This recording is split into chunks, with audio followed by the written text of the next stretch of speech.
It's time for the best coverage of the top stories in sports. The Sports Wrap with Jason Page starts now. Indeed, and great to have you with us on this Thursday edition of the show. We got a lot to do over the next 60 minutes. If it's a Thursday, David Aardsma is here, former big league reliever, closer, our guy. We talk baseball with him every week on the show. Have some fun along the way.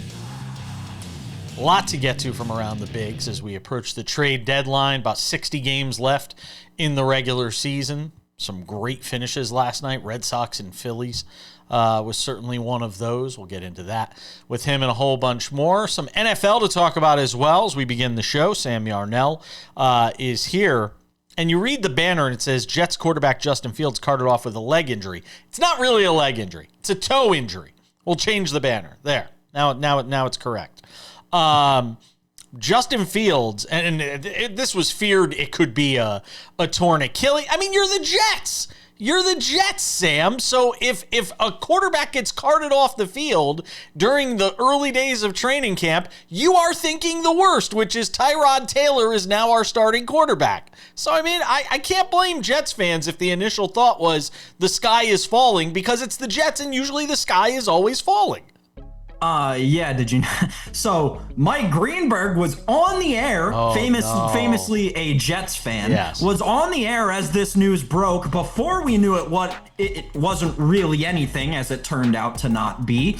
When everyone thought, because again, it's the New York media, and New York famously a bad sports town. The New York media was running to tweet about how he had torn his Achilles and he was being carted to the locker room on the first day of practice. ESPN Greeny was ready to cry on air. He was telling other people to talk because he couldn't get a sentence put together. So again, another example of New York being an absolutely horrible sports town. You have all these media figures just running to break whatever stories they can. He's got a torn Achilles. We're waiting to hear from Aaron Glenn. Oh, they're talking about Tyrod Taylor. He's got a dislocated non-big toe. What you're telling me is his pinky toe got stepped on and he had a little ouchie from it and he needed to go get it taped up. Okay, great. Yeah, quintessential Jets moment. Has anything changed in this organization in the past 360 days? No. 730 days? No. 1,000 and whatever days? No. It is the same sad story over and over and over again. We've seen this movie a million times before, and quite frankly, it does well at the box office every time, and I can't wait to watch it again. Did they say how much time he might miss because of this? Did they say if he's going to miss any time? Has anything been put out there on it? And I bring this up. I bring this up to say, with a new quarterback, new system, new coach, he can't afford to miss any time. Know what I mean? And this is a make or break sort of year for Justin Fields. He's going to get an opportunity to start, if he's healthy, 17 games for this team. You can't afford to miss time if you're Justin Fields. So great, it's not the worst case scenario of a torn Achilles or something catastrophic, but at the same time, this is the Jets with a new head coach and a new starting quarterback trying to turn the page, pun not intended, and you've got this toe injury now that you've got to deal with, and who knows how long it keeps him out, Sam. So, gosh, I'm going to turn myself into a Bears fan with all this I don't understand what else Justin Fields has to do for us to respect him as a viable starting quarterback option in this league. Win. He 100% showed it to you last year in Pittsburgh until he was seemingly dethroned because of an under-the-table preseason handshake agreement that had taken place between Steelers ownership and Russell Wilson's camp. And until that point in Week 8, he was lighting the world on fire. We were talking about the guy as a top 10-8 quarterback in fantasy football. I know fantasy is different than reality, but when you're talking about in season, the numbers definitely translate, especially in a Pittsburgh Steelers offense. And now everyone's like, oh, well, maybe he'll do okay. I'm not going to hold whatever Justin Fields does in New York against his talent. It's very clear to me he signed quite a lucrative contract for him because based on the position it put him in. to try and prove himself to other teams to gain back the momentum that he had going into his career coming out of Ohio State. This is a guy who has the talent. We saw it as recently as a season ago. You put him in the right system, and I do believe he can be successful. So this season could go horribly for him, and I would still blame it on the Jets. I don't think that Justin Fields can do much wrong this year. You mentioned Russell Wilson, so seeing as you mentioned him, look, Brian Daboll made it clear yesterday that Russell Wilson will be the starting quarterback for the Giants. And other news, water is wet. You knew it wasn't going to be Jackson Dart in week 1, for the Giants. But I'll tell you what this reminds me of, and really reminiscent of. Kurt Warner was the starting quarterback for the Giants. They drafted Eli Manning. And Kurt Warner was the starting quarterback for the Giants week 1. And the starting quarterback in week 2. And for several weeks, it was Kurt Warner. Until it wasn't Kurt Warner, and then it was Eli Manning. And it feels very similar to me. It's amazing how history repeats itself in sports. I can very much envision a scenario where the Giants are a dumpster fire. They've got a brutal schedule. And all of a sudden, you turn around, it's week 7. The Giants are 1-6. And they're turning to Jackson Dart to be the starting quarterback. Would that shock anybody? No, I don't think so at all, Jason. But I will say, this move for Russell Wilson is a head scratcher. And here's why. The most important You got to sell thing, something to your fan base, though, Sam. sell Malik Neighbors. That should be the entire. Somebody's got to throw him the point of that football. organization. Somebody's got to throw him the Jameis football. Winston. I will tell you right now that I trust Jameis Winston 10 times the amount I do Russell Wilson to keep Malik Neighbors happy, right? And that is what should matter to the New York Giants right now, is making Malik Neighbors, who is an all-world talent at wide receiver, legitimately top 4 wide receiver in the NFL level talent. Oh, okay. Level talent. Yeah, yep. You got to keep that guy happy, especially when you're in the franchise situation that the New York Giants are in. And what has Jameis Winston proven to you, namely in Tampa? He knows how to bring a team together, and he knows how to keep a star wide receiver happy in any situation, whether the team's winning or losing. Wow. Russell Wilson is nothing but a bunch of controversy at this point. Wow. Jameis Winston also keeps a lot of DBs and safeties happy, too, with pick sixes. And that sells tickets! I mean, how many pick sixes would you get with Jameis Winston? I'm just saying. Just putting that out there. 16? Yeah, could be. All right, we got baseball to get to. It's fun talking about the Jets and Giants woes, but we got to do some baseball. We'll do it with David Aardsma on the other side.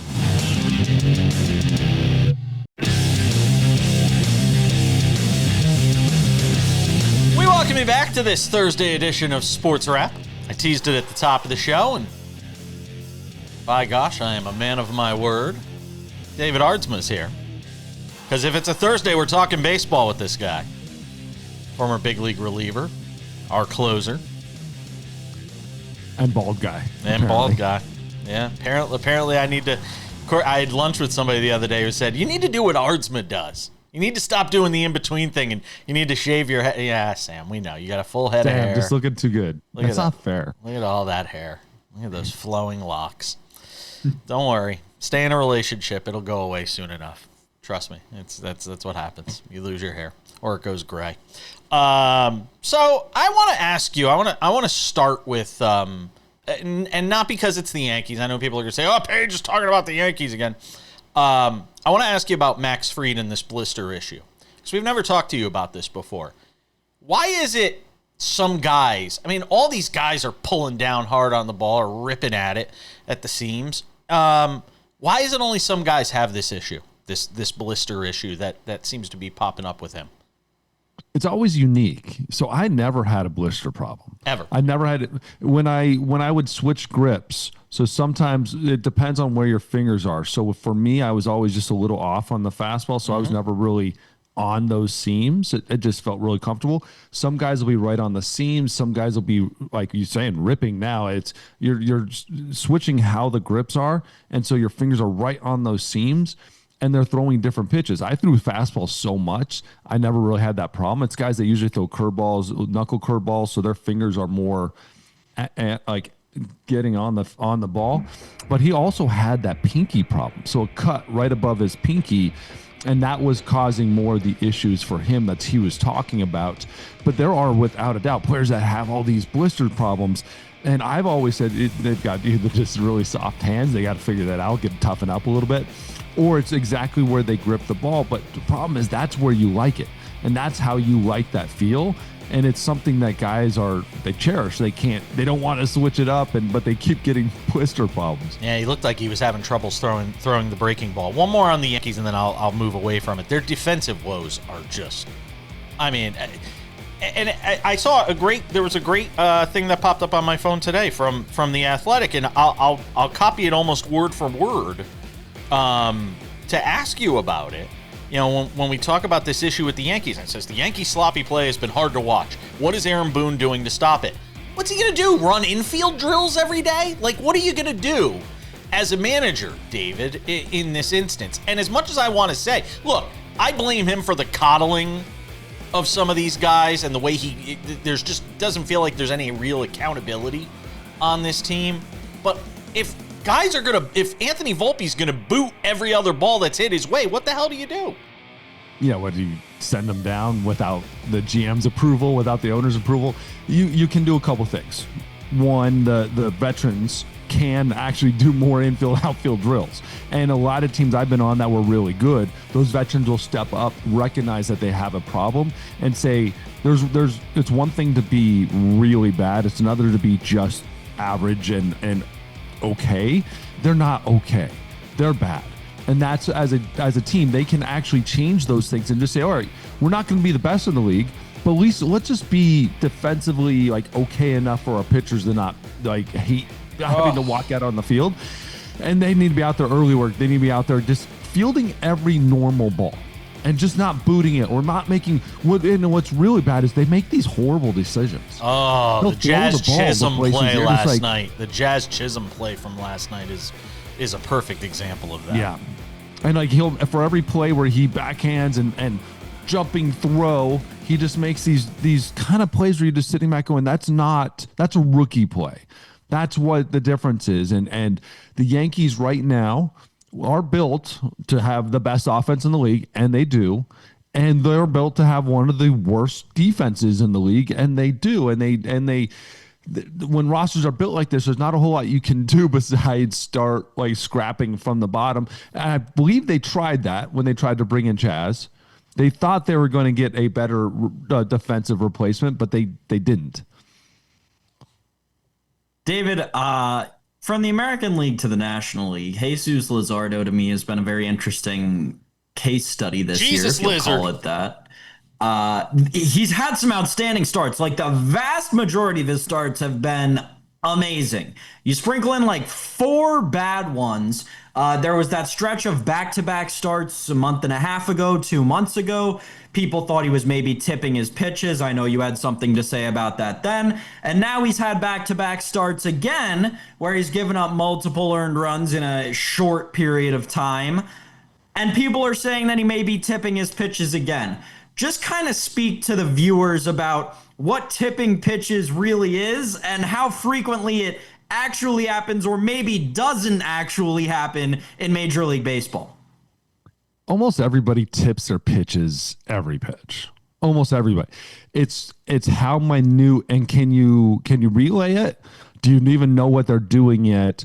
And is it something that is actually like repeatable? But we all tip a little bit. There's been guys in the big leagues that you knew every single pitch was coming. They just have better stuff than you. Like Cliff Lee, there's games where guys knew like Cliff Lee is tipping their pitches. They're calling it out. They will verbally say fastball, slider, whatever, and you still can't hit it. It doesn't matter. But there's sometimes where you go in these funks where it's so obvious and you can't fix it. Like Jesus Luzardo has great stuff, but probably not elite enough stuff that he can just get away with everyone knowing what he's throwing.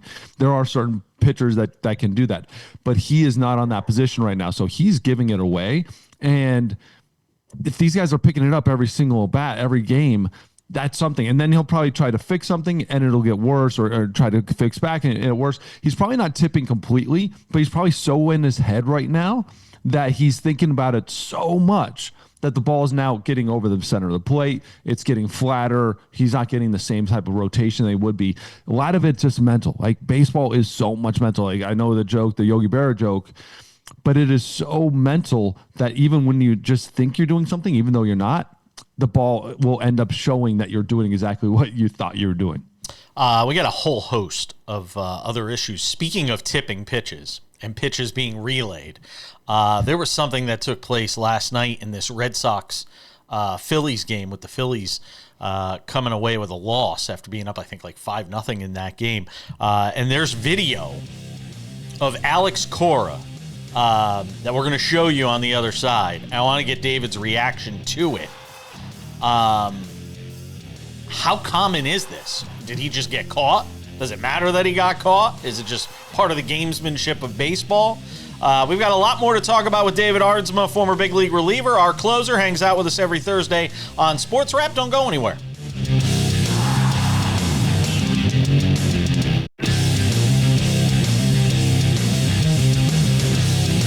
Welcome back. Thursdays on SportsWrap means David Aardsma hangs out with Sam and myself. Going around, well, just about anything that's on our minds from baseball, and sometimes even not from baseball. So I want to know what you thought, David, about this Alex Cora thing. I'm watching it now. We'll show it to our audience as well.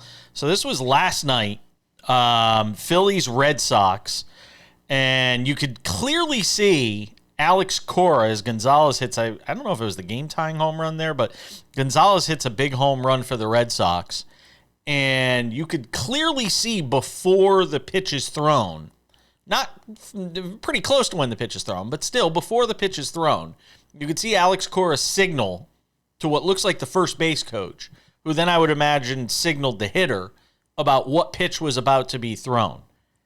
Is this more common than we realize and we just don't catch it? So I think if that was the fifth, is the grand slam that got the lead, 6-5. So he's obviously figured something out. So it looks like he almost does like a one without slowing it down and taking like all the time. The Zapruder film, like the Kennedy assassination. Yes, there we go. the 8mm. Yeah. I think it's like a 1-3-4 or something like that. That's obviously he's picking something up, and it's the reaction to the coach right next to him. And again, I didn't break it down and figure out exactly who that was, but it's that reaction where they know they called something, they figured something out. They were talking to each other and saying like, this is it or something. We saw this with the Yankees against Munoz. We saw that was the most clear indicator I have ever seen in my life of a team picking up a sign. But it's complicated. So what they're doing with Munoz, especially now, you're not picking it from the catcher. You can't figure that out. You might be tipping from a pitcher, but if you're tipping from the pitcher, the hitter's seeing it. But these are being relayed. I've never seen this where it's been relayed so clearly. So earlier in the season too, someone on X was trying to get on me about, or having a conversation with me about the Red Sox and the first base coach and how the way he was walking was indicating the pitches. Wow. Couple tricks, a couple problems. The relaying has to happen earlier than what we're seeing it in this video. So whatever he's doing, it's already happened. Before he's showing, like what we're seeing, at that point, the pitcher's in his motion, the hitter's locked in. Watch the hitter's eyes. They're so locked in on the pitcher. You can't, in the middle of a motion or when the arm's about to start, be looking anywhere besides exactly at that release point where they're throwing. Any other movement's just distraction. When you have milliseconds to figure out fastball, slider, curveball, location, all that stuff, you need the sign earlier. So if you watch the Yankees and Munoz when they were facing the Mariners and they came back and scored like 4 runs off of him, which nobody ever does, and they're going like this at second base. They're relaying it from the runner at first to the runner at second base because they're seeing his sign. So when he coming set, he's showing exactly what pitch he's throwing. The first baseman's doing this, second baseman's going like this, and then he throws the ball. Is this a tale as old as time in baseball, though? Yes, I love it. Yeah, and I love it. It is gamemanship. It is completely fine. When the Astros brought in electronics, that's when it's way across the line. But if you can figure it out on the field, that is game. It's game on, because that is part of it. That's, hey, if you're going to show me what you're throwing, dude, I'm going to take advantage of it. At 12U baseball, I'm already trying to get our kids to start trying to look in for signs, trying to figure out locations and just get their minds going. Not necessarily even relay it, but like, look at the pitcher. They'll be set here, and then the next pitch set here. I'm like, guys, this is obvious. What do you see? And it's an education moment saying there are things that are being picked up. Obviously, the Red Sox are really good at this. They were great at it, and a lot of people, they were one of the best in baseball before Alex Cora got suspended for this stuff. They were so good. The Blue Jays couldn't give a sign twice in a row. Wow. They were so good. They had to switch signs almost every 2-3 pitches. That's incredible. That just even blows my mind. So they're relaying something, but I guarantee you that video, it got relayed 2 seconds before we even know he relayed it. So you're telling me that we're talking about sign stealing, and the two people at the center of it are Alex Cora and the New York Yankees. I love it. Huh. I've seen this movie before. Anyway, David, something you and I talked about last week when you weren't on the show was the continuation of this Brewers pitching dominance. And let me tell you, it's been nothing but spectacular ever since. What have you seen about this staff, whether it be Mizorowski, Peralta, I mean, even Quinn Priester's getting in on the fun at this point, that's been so effective this season. Former Yankee Quinn Priester. Oh, yes, bring it right back to the Yankees. Love it. It's just there's something in the water. Over the last 14 days, they've been one of the best staffs in baseball, if not, and again, over the last year, but especially over the last 14, every 1 through 5 has been incredible. Mizorowski, when you are a pitching staff that then brings up a young prospect, you're like, all right, let's see what this guy's got, and he just blows everybody away, with unreal stuff. That gives us more energy. And that gives you, as a staff, more belief in who you are and what you're doing. It's a next man up mentality, but that next man up might be rookie of the year, and the next man up might be rookie of the year. There's nothing better of a feeling than knowing that it doesn't matter. You got Cy Young basically caliber pitchers at the top of that lineup, and Peralta, Brand Woodruff obviously being back and getting a part of it, which is awesome. But then you're bringing up rookie of the year caliber guys. And that's what keeps you in it. That's when you know it doesn't matter if the offense is struggling, which it kind of is right now. It doesn't matter. You're still in baseball games. And that's when you're playing great baseball, you're picking each other up. When somebody's not playing well, the other half is playing even better. And that's how you keep these streaks going. That's how you keep great baseball going. Yeah, and I mean, look, we said this, and we only have about a minute left in this segment, but I said this to Sam yesterday on the show, and I'll say it again. I'm having a hard time picking a favorite, like looking at the World Series odds, because it just feels like whoever's going to get hot in late September and October, and I can't do a futures bet based on that, David. Who's hotter right now than the Brewers and right the now? Blue Jays? But they're not going to stay that hot. Oh, David Aardsma, the biggest ball knower on the program. Jesus. But it's also July. I don't put my bet on who's hot in July. Exactly. I want hot, like you said, I want hot in September 20th. No, that's what I want. You already said it. You can't put the toothpaste back in the tube. Me and David Aardsma, we're hitching up to the Brewers bandwagon. I'll see you in Milwaukee in November. They're going to be an interesting team at the deadline. I said, if Aaron Judge is the player that turns into a pumpkin in October, the Brewers are the team that turns into a pumpkin in October. We're coming back. One more segment with David Aardsma. Don't go anywhere.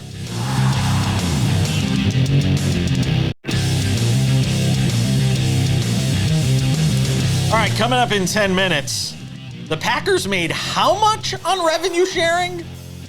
They're the one team that has to open the books, so we always get a peek into the NFL bookkeeping because of teams like the Packers, because they're publicly traded, like they're a publicly owned team. Not publicly traded, but publicly owned. That's what I meant to say.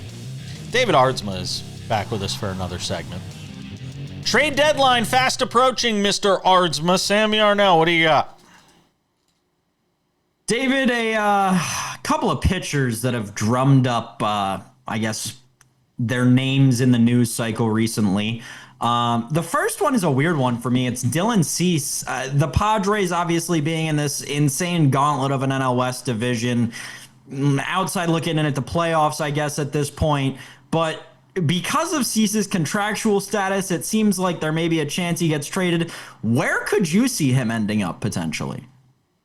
He's a perfect type of candidate for some of these teams in the East, in the AL East. A player who knows what it's been like in the AL, a player who knows what it's like to play in tough division games. You know, there are soft division games. They're playing first place teams in tough positions. It is different across the league. Can I offer you and interest you in a Cam Schlittler? And that's a perfect type of deal for the Padres. So I think a lot of the conversation too is his contract, which you brought up, but also the Padres' financial situation with ownership and stuff. And there's a lot of weird stuff in between there. They are a team. I do not see them as sellers. I don't see it at all. I think it doesn't make any sense. So for them to move, Cease is going to have to be for a younger talent. Can I offer you a Horbit Vivas? Okay, all right, stop. If you're getting Dylan Cease, you're giving up Spencer Jones. But that's no Spencer Jones. You don't need Spencer Sandy Jones. Alcantara had a horrible start to the year. I mean, awful. It was bad in every way you can imagine, David. And he's been nails for 2 or 3 straight starts now for the Marlins as they've gone on this wild run of winning. Is he back? Which version of Sandy are you buying? The recent one or the one that we saw for the first 2 months of the season? I love this. The Marlins been a couple games. There's this wild win streak. There's still negative 54 run differential. Who cares? They're 5 under 500. They're 6 back. 500. They're 6 back in the wild card spot. I mean, why not? They're 6 back in the wild card spot, but what does that put them at? Like 15th in the division? No. Come on. They are still well behind a lot of teams. And they might be playing below 500 baseball, but they're probably going to be below 500 baseball for the rest of the year too. Nothing's going to change. Let's put it this way. Nothing's going to change enough for them to win enough games. And there's teams above them that are definitely going to change, and they're going to win enough games. He is a perfect trade candidate. We know this. We got 20 million on the books, 20 plus million on the books coming in next year. He's a guy that you just need. If you're another team, you just need to see the old Sandy back, and he's starting to show it to you. That is the perfect scenario for the Marlins. The Marlins were fingers crossed, hoping he goes out there, throws up a couple zeros, and they move him for young talent that builds the organization and builds them back. This is exactly what the Marlins want. I know there are some issues, and you brought this up off the air about the Marlins then dropping below competitive balance and stuff like that. Go out next year and go find a couple guys. Go out, right? Like do them. Whoa. Or go find somebody who no one else wants at the very end, and you sign them to a couple-year deal. But it doesn't matter. The Marlins will face that problem down the line when they can get the house for Sandy. If Sandy goes out there and has another shutout, you're going to get the house for him. Yeah, go find somebody to replace him. Yeah, I agree. All right, David, we talked about all these guys who are on the block to get traded, may end up in different cities in the next week. We're a week out from the trade deadline. Anthony Volpe. You've been on teams. Oh, goodness. No one's buying that guy. Anyway, you've been on teams as they approach the trade deadline. What does life on a team change like as you know that guys may be on their way out in the next couple of weeks? How is clubhouse life different on a day-to-day basis leading up to the deadline? It's a great question, and it's so hard to communicate how it is. The air is just taken out of you. When you're a team, the hardest one I was on was the Mets in 2012. I'm a very competitive team when I got there, and very uncompetitive when we were there towards the end. But you just start feeling that energy go. And the Braves were the same way. We were 5 games out. We were right there, and then you go have a bad road trip, and the guys disappear, like a reliever here and then a player there. And it's just the air every time you come in and you hear that, like that meeting's about to happen, they're gone. it's just the air of the room just leaves a little bit, and you lose that energy, you lose that little excitement to show up to the ballpark, and then it has to become about you. It has to become about the personal, and that's hard for me. I want team. I want to play for the name on the front, and when players start leaving a team, you have to start playing for the name on the back. And remember, you try to play yourself into one of those positions to get traded. And I never want to leave a team. I never wanted to leave a team. But there are moments where it doesn't matter. You are leaving or someone else is. So play yourself into position to get traded. And you just know the rest of the season is about yourself and about your numbers and about how are you going to put yourself in the best position for next year while still trying to be a great teammate. But don't worry about the name. Worry about the name on the back at that point. Yeah. It's tough. I hate it. It almost has to feel like there's like a trap door under everybody's seat in a clubhouse, and you're just waiting to see who's going to get sucked in, what door is going to open and who's going to disappear. Like it's got to be something like that. And when that happens too that's when the old September contracts start coming up too. Like who are they going to pay out? Who are they going to keep? And I was one of those guys that they released to save some money, and it is what it is. David Aardsma, former big league reliever. Always appreciate you, my friend. We're going to ask him some bonus questions off air. You'll be able to watch those on YouTube. We're coming back.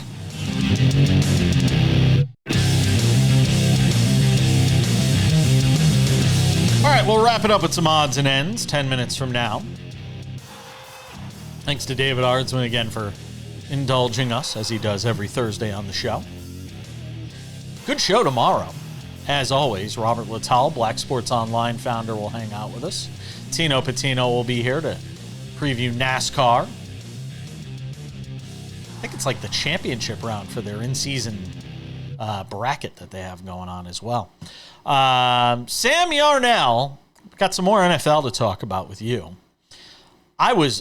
We don't get a lot of looks inside the, sort of the black book or the expense book, as it would be, of NFL teams. It's rare to get a peek behind the curtain. And we always get a little bit of that every year with one particular team, and that's the Green Bay Packers, because they're owned by the people of Green Bay, basically. It's a team you can actually get stock in. And you've got Mark Murphy, who is the team president of the Packers. Is about to hand over control of the team to Ed Policy. 18 years ago, and the story, Rob Domofsky did a great job writing about this for ESPN. When Mark Murphy took over the team 18 years ago, NFL's revenue sharing was $138 million per team. The Packers this year getting $432.6 million from revenue sharing. At a time where we're talking about the WNBA losing, $40 million a year, and how could the players ask for raises and the Green Bay Packers, just in revenue sharing. We're not talking about what they get from ticket sales, from the concessions, from the parking lot. None of that. Just revenue sharing. $432.6 million. Sam Yarnell. The quote from Mark Murphy: "I continue to be amazed by the popularity of the NFL and by the league office's ability to generate revenue." Shocker, Sam. Yeah, now multiply that number out for those of you watching at home and trying to figure out, well, if they made that much, how much did the NFL make? Just multiply that number by 32. You get about $13 billion. It's actually more than $13 billion. Yeah. But regardless, an absolutely ridiculous, gaudy figure. So a couple of things. I think I'm not going to be the guy to make this argument. I do think there's an argument to be made that NFL players are underpaid, just strictly based on the exact same argument. They should all have guaranteed contracts. They should all have guaranteed contracts. Exactly, 100%. And if the NBA PA could negotiate that, if Major League Baseball can negotiate that in, and they don't even have a salary cap, you can figure something out, NFL. Are they going to? No. Is it wishful thinking? 100%. Do I recognize that? Also, yes. Here's the thing. We've arrived kind of at this juncture in sports where it feels like something's got to give.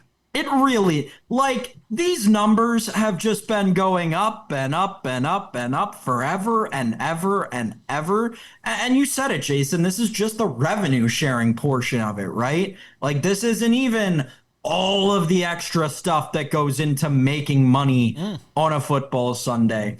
It's amazing that this, I mean, when you think about how much the league pulled in revenue last year, right? I think the number was 13.8 billion was the final number. It really makes sense when people say this is a $1 trillion business of the NFL. It 100% is. It's its own economy, the NFL is. I mean, every sport is to an extent, but it is absolutely wild. And you mentioned the 4xing of this revenue over the course of the last 13 years. It's ridiculous, the rate at which we've seen this increase in football, but in sports across the board. And again, I don't see how it can continue. Murphy said national revenue accounts for about 60% of the Packers' total revenue, by the way. So it makes you wonder, where's that other 40%? Again, ticket sales, concessions, the parking lot, all of that stuff. I don't know if jersey sales play into that, that sort of thing. I'll tell you why it is sustainable, though, for the league and why they can continue to keep this much of the gate. It's real simple. You have a feckless players association that's out spending money at strip clubs and calling it, team building. I mean, that's the reason that the owners can continue to get away with it. They're dealing with a feckless, toothless players association, Sam. So that's why they're going to be able to continue to get away with it. Yeah, I don't know. Oh, the depression in your voice when you just said, yeah. Well, that kind of it's true. It's the not fun part of football. It's not the part of football you want to think about the week that training camp opens, but it's a very real side of this story that is going to become ever more important. Oh, yeah. The further we get into this saga, and the depression in my voice comes from this thought of, I know that all this great investigative journalism is going on with, this now former, but to a point current regime in the NFLPA. How long and to what extent has this kind of crap been going on in these negotiations, right? What was going on with the Players Association in the 2012 lockout? What was going on with the Players Association in the 2008 collective bargaining agreement? Those were two monumental moments in making us get to this point that we're at. And, I'm losing my faith in how those negotiations went retrospectively. Let me tell you something, Sam. When they went from 16 to 17 games, the Packers made $35 million more. The revenue increased about $35 million with that one game. Tells you everything you need to know about why they're going to 18 games. That's all you need to know. Stick around. Odds and Ends wraps it up next on this Thursday edition of Sports Wrap.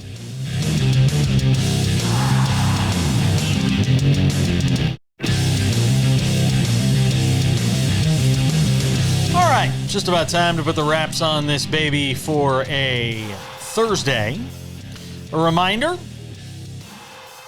Friday Sports Wrap always includes my man Robert Lital, founder of Black Sports Online. We'll get some thoughts with him on the top stories of the week. Tino Patino will be here from SiriusXM NASCAR Radio and Tubi, our NASCAR betting insider. Get some thoughts with him on this week's race as well. A couple of reminders for you. We've got Sports Wrap with Jason Page, the podcast. If you have not subscribed to the podcast, it is available on one of many platforms out there, including Spotify, Apple Podcasts, YouTube Podcasts, iHeartRadio, TuneIn, Odyssey, Amazon. Anywhere you get a podcast, you can get this show in its audio form, commercial-free, Monday through Friday, 45 minutes, wrapped up in a nice little bow for you. Go check it out. If you want to watch us somewhere other than our 270 affiliates around the U.S. and Canada, you can do so. There are two ways to do it. One is via Spotify. You can watch the show there every day. It's available early in the afternoon. You can also watch the show, and a pro tip, the show's actually available on Spotify and on YouTube before it hits a lot of our TV affiliates. So if you're looking to get the show as early as possible, most up-to-date information, that's one way to do it. Our YouTube channel, the SportsWrap with Jason Page YouTube channel. If you have not checked it out yet, go and do so. Clips from the show are there via SportsWrap Shorts. And again, the entire show commercial-free Monday through Friday, available early every afternoon. And it's free. It's free to sign up, free to subscribe. I don't know why you haven't done it yet. Our SportsWrap with Jason Page YouTube channel. And without any further delay, ladies and gentlemen, time for some odds and ends. Odds and ends, Sophie Cunningham in the news. Not for the best reasons. The Indiana Fever star was fined $500 for a TikTok that she put out, which was kind of making fun of WNBA officiating. The TikTok that she put up got 1.3 million views. It was a social media video that she posted making fun of the officiating. The officiating in the WNBA has been a huge topic of conversation. In the video, Cunningham lip-syncing the words to a Sabrina Carpenter song called Man-Child with the caption, "At some refs. Stupid or is it slow? Maybe it's useless," Carpenter sings in that particular portion of the song. She posted the video after Caitlin Clark had gotten into it with one of her officials. Say this about Sophie Cunningham. She has basically become the enforcer for Caitlin Clark. And you know what? Not for nothing. If you're going to hitch your wagon to a certain star in the WNBA, Caitlin Clark's probably the one to do it with. I think it's probably a smart move by Sophie Cunningham. Let's talk about the Cleveland Browns. Talking about quarterback situations. We were talking about the Giants and the Jets earlier in the show, at the top of the show. Well, we've still got the Browns trying to figure out their quarterback situations. Kevin Stefanski's got like 5 guys to choose from. Not the pizza place, or not the burger place. He's got 5 guys to choose from when it comes to the quarterback situation. He's got Joe Flacco, Kenny Pickett, Dylan Gabriel, and Shedeur Sanders. All right, he's got 4 guys. I was wrong. 4 guys to choose from. I still think Joe Flacco has to be the favorite to be the week 1 starter, if not Kenny Pickett. And then you're trying to figure out who your backup is with Dylan Gabriel or Shedeur Sanders. And all of this is going to play itself out, obviously, during the preseason. I don't know if there's going to be a more interesting preseason than that of the Cleveland Browns and that quarterback room. And watching these guys all competing for a starting job. And how do you divvy up the reps? Is everybody going to get a chance to get some time with the first team so you can find out what you have? I don't know how you're Kevin Stefanski and you make an informed decision. And I know they're going to say, well, he sees stuff in practice that we don't see. I don't know how you can make an informed decision without seeing these guys in game situations all with the first team. I think they all need to get a shot. Otherwise, it's not a really true fair quarterback competition, if you want to call it that. One more thing. In about the most Cleveland Browns thing you will see today on television. This is the Cleveland Browns on Wednesday morning unveiling an alternate helmet that they're going to be wearing during the season. By the way, it's a really nice helmet. If you haven't had a chance to see it, go and look at it online. But the helmet unveiling didn't exactly go as planned. Here it is. Oh my God, don't fall in the water. Don't fall in the lake. Oh my goodness. So the camera guy, basically hired by the team or working for the team, didn't realize he was so close to the edge of the barge that they had out there in the middle of the water. And there he goes into the water. One of the mascots immediately threw a life raft or a life vest out to him to help get him out of the water. That's not shown here in the video. But that is about the most Cleveland Browns thing you will see today, ladies and gentlemen. Unveiling a new helmet, man falls into the water. At least Dude Wipes was there. He can wipe himself off if he had an accident. That is I gotta tell you, man, not for nothing. My worst fear in the world is drowning. So I see something like that and I screech in horror. I can't even imagine what it must have been like to be that poor guy tumbling into the water in that instance. That's going to do it for us today on the show. Always a laugh at the Browns' expense. We love you, Cleveland. Rock sports and entertainment. We love you guys out there. Thanks for watching. Thanks to David Aardsma. Thanks to Sam Yarnell. And again, thanks to you. I'm Jason Page. We'll see you back here on Friday for an all-new Sports Wrap. See you then.